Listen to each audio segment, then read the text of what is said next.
இந்த நாடு சுதந்திரம் பெற்றதற்கு பின்பாக அதிகமான காலம் மத்தியிலே காங்கிரஸ் கட்சி ஆட்சியில் இருந்தது.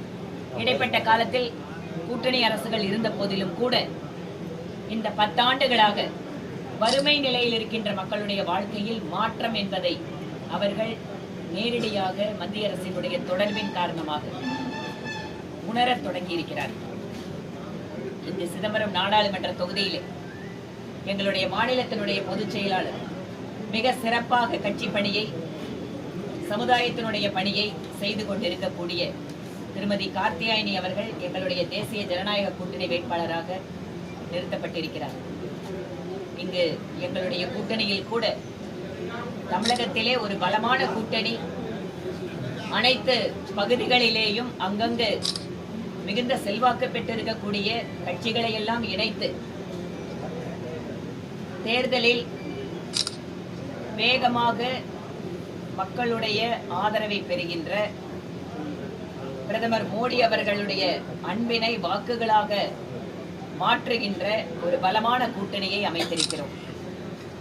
இங்கு பாட்டாளி மக்கள் கட்சியினுடைய மாவட்ட செயலாளர் அவர்கள், தமிழ் மாநில காங்கிரசினுடைய முன்னாள் எம்எல்ஏ அவர்கள், எங்கள் கட்சியினுடைய மாவட்ட தலைவர் மருதை உள்ளிட்ட அத்தனை நிர்வாகிகளும் இருக்கார்கள். முன்னாள் எம்பி அண்ணன் வந்திருக்காங்க.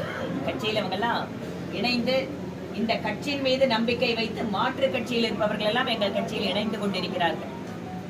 அப்படி ஒரு பலமான தேசிய ஜனநாயக கூட்டணியிலே இங்கு ஒரு பலமான வேட்பாளரை நாங்கள் நிறுத்தியிருக்கிறோம். வயதிலே இளையவர், ஆனாலும் கூட அரசியல் பணிகளிலே தீவிரமாக களமாடக்கூடியவர், மக்களுக்காக தன்னுடைய வாழ்க்கையை அர்ப்பணித்துக் கொண்டிருக்கக்கூடிய திருமதி கார்த்தியாயினி அவர்கள் வேலூர் மாநகராட்சியிலே மேயராக மிகச் சிறப்பாக பணியாற்றி மக்களுடைய நன்மதிப்பை பெற்றவர். இங்கு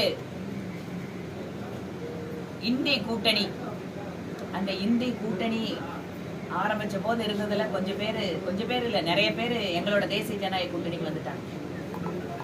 பழைய யூபிஏ கூட்டணி இன்னைக்கு இருக்கு தமிழ்நாட்டில். காங்கிரஸ், திராவிட முன்னேற்ற கழகம், விடுதலை சிறுத்தைகள் கட்சி, கம்யூனிஸ்ட் கட்சிகள் இவர்கள் எல்லாம் இணைந்து யூபிஏ கூட்டணியை இன்னைக்கு புதுசா இந்தி கூட்டணின்னு சொல்லிட்டு வந்திருக்காங்க. கடந்த 10 ஆண்டுகளாக சிதம்பரம் தொகுதி அவர்கள் தேர்ந்தெடுக்கப்பட்டிருக்கின்ற திரு திருமாவளவன் அவர்கள் மத்திய அரசை குறை கூறுவதற்கும் பிரதமர் மோடி அவர்களை வசைபாடுவதற்கும் தான் அவருடைய நேரம் பயன்பட்டிருக்கிறதே தவிர இந்த தொகுதியினுடைய முன்னேற்றத்திற்காக எதுவும் செய்யவில்லை. ஆனால் இந்த தொகுதியிலே பாரதிய ஜனதா கட்சிக்கோ எங்களுடைய கூட்டணி கட்சிக்கோ வெற்றி வாய்ப்பை தராமல் இருந்த போதும் கூட இந்த தொகுதியில் தான் பிரதமருடைய விவசாயிகளுக்காக வருடம் 6000 கொடுக்கின்ற திட்டத்தில் அதிகமான விவசாயிகள் தமிழகத்தில் இந்த தொகுதியில் தான் பயன்பெறுகிறார்கள். கிட்டத்தட்ட 5 லட்சத்திற்கும் மேற்பட்ட விவசாயிகள் இந்த தொகுதியில தான் வருடத்திற்கு 6000 ரூபாய் வாங்குகிறார்கள். இந்த தொகுதியில தான் மக்களுக்கு மலிவு விலை மருந்தகம் என்பது 100% பூர்த்தியாயிருக்கு.